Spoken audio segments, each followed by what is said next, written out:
This is an update video for MARDUK, the world's first competitive giant fighting robot. I did some work on the wheels, replacing them with the system in the previous video, using casters to keep the wheel forks from leaning too far from one side to another.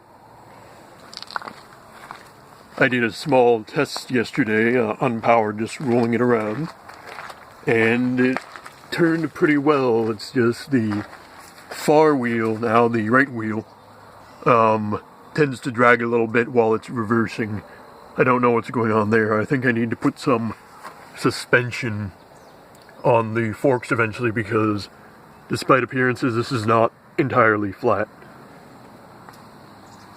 But it is still a vast improvement because it can also now turn left and right, hopefully.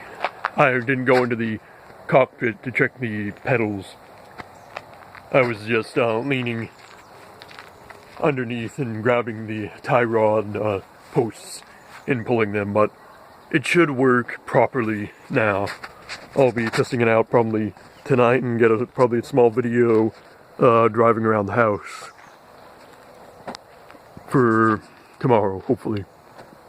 So, until next time, bye-bye.